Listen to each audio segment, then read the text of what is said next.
Morning.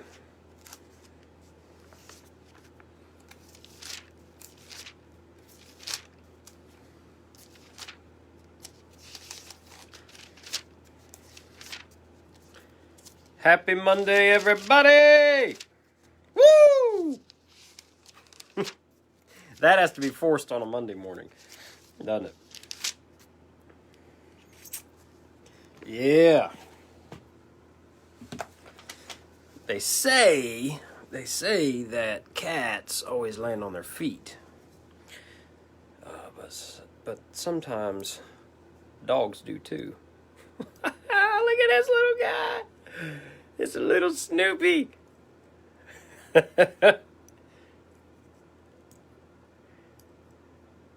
that awesome? Gemma Rogers gave that to me. He hangs out on my desk. Can't make him fall down. He's awesome. Oh, good morning. I got a computer bumping into my back. Oh. Well, listen, I hope everybody is having an amazing day. Happy Monday to everybody. It is a cold one out there. I think it's supposed to warm up. I don't know. We'll see. But I got to say that yesterday was quite an amazing service. It was really, really beautiful. After the camera went off, we opened up for folks to share a little bit, and it was just a really, really great time. One of the more, I think, moving and powerful services that we've had in a while. So if you weren't here yesterday in person in service, man, it was really, really great. It was just very cool. God was moving so beautifully in people's hearts, in their lives, and man, it just made me very glad and just felt honored to be a part of that. That was just something special yesterday. So anyway, it's Monday. It's Monday morning. This is our Going Deeper follow-up from Sunday's message.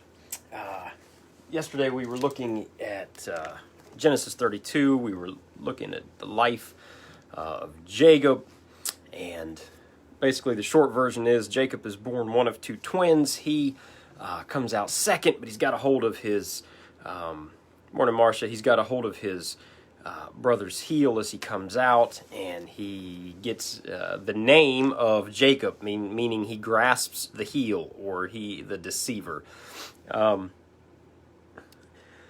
Esau was favored by their dad, Isaac. He was more of a man's man kind of guy, burly, loved to hunt, and Isaac favored him. Jacob hung back at home a lot, helping out around the tent, and never really got the approval of his dad. And so Jacob spent a lot of his life wrestling for the blessing that he wanted, that he never got. And the way that he wrestled was through deception. He lived up to his name, the deceiver. So finally there comes this scene in Jacob's life where a man comes to him in the night. He's sleeping under the stars alone. A man comes to him. This man is either an angel of God or Jesus himself incarnate in human form, who has come to visit Jacob. Jacob wrestles with him all night long. In the morning, after they've wrestled all night, Jacob, doing the only thing that he knows to do is to wrestle for the blessing, right? And the man touches Jacob's hip, and it goes out of socket. He falls on his face. In my mind, I don't know. I see him falling on his face. And still just holding on to the man. In my mind, I picture him grabbing his heels, like grabbing his ankles, almost coming full circle. He's on the ground holding on to the Lord's ankles. And he's still hip out of socket. He's on the ground holding on. He says, I won't let go until you bless me. And that's when the Lord looks down at him and says, he says, what's your name? And he answers, Jacob, the deceiver. The name he's carried all of his life. And the Lord responds and says, you are Isaac, for you have wrestled with God and with man and have overcome. And at that point, God not only changes Jacob's name, but in a very real way, he changes his very identity. He has now gone from being identified as the deceiver to being identified as the one who has encountered and wrestled with God and overcome. And so now he finds his identity not in his father's approval or disapproval, but he finds his identity in his relationship with God. Powerful, beautiful passage, beautiful story. The thing I want to go down a little bit deeper with this morning, just very briefly, give you some things to think about, is this.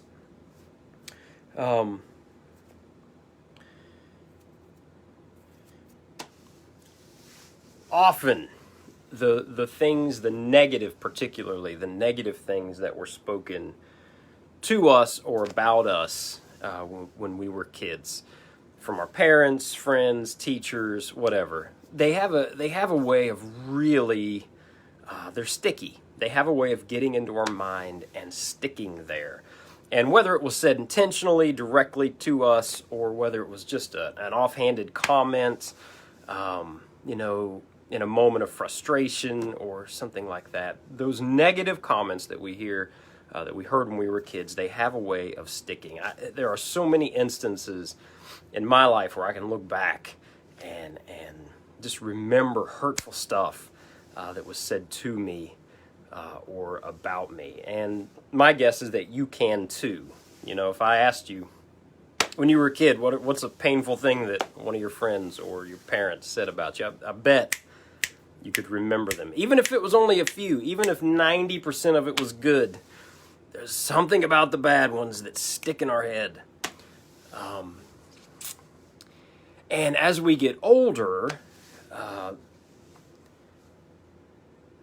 those words, those moments sort of become the voice inside our head as we get older.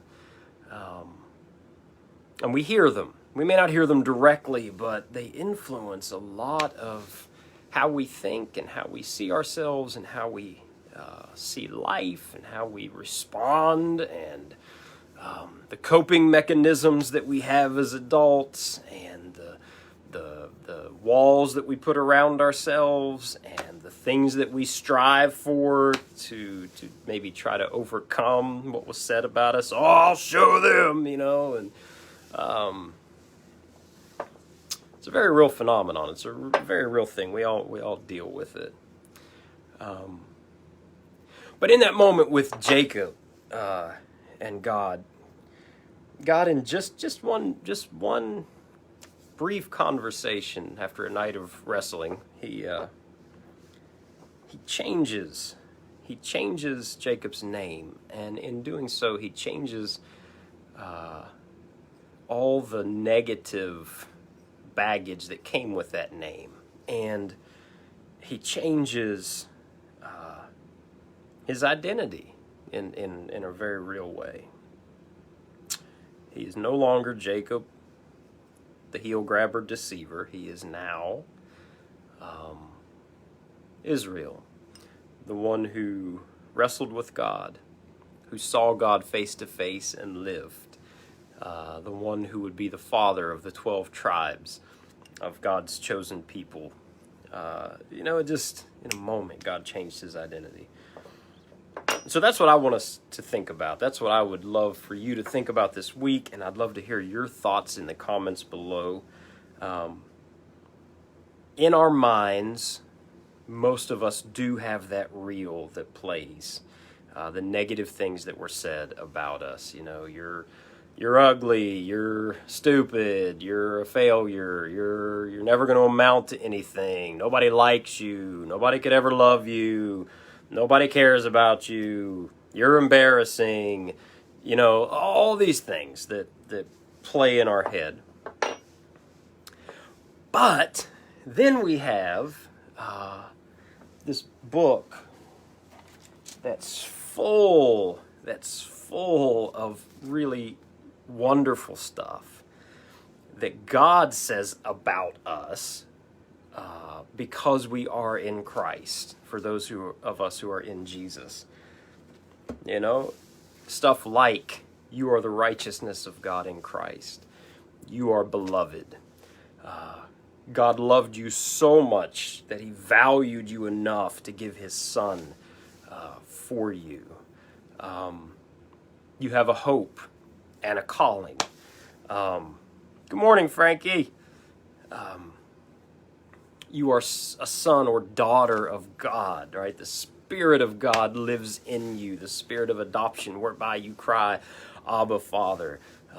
Once you were in darkness, but now you're in light, right? I mean, all these beautiful things that God says and speaks about you and to you and over you because you are his in Christ. Our job, then, is to change the real in our minds, right? To change the negative that has been planted in there and it gets so sticky, and to replace it with the truth of who God says we are in Christ. So, no, I know that's, I know that kid back then said I was a piece of crap. Or I know my dad said I was embarrassing. But God says, just like Jacob. Yeah, what's your name? Jacob, deceiver. Yeah, now on you're Israel. We've all had a name change when we came to Jesus. And we had an identity change when we came to Jesus. And we need to lean into that. We need to think on that, dwell on that, let that become the new real that plays over and over in our head, and watch the difference that it makes. So anyway, that's what I want to leave you with this week. And I want to ask you, if you would, to keep the conversation rolling in the comments below. What are some of the things that have played in your head that tend to come back and haunt you? And what are some of the things that God says about you that are now who you are in Jesus, that you can lean into to change the voice inside your head, to change the dialogue? So anyway, I'd love to hear from you. That is who you are in Christ. You are beloved. You're his. You're a child of God. And I want you to think like it and live like it this week. All right? So anyway, hey, Katie. Hey, Debbie. Everybody, love you guys. Great to see you on here. Have a wonderful week, and looking forward to your comments. I will see you when I see you. Have a great one.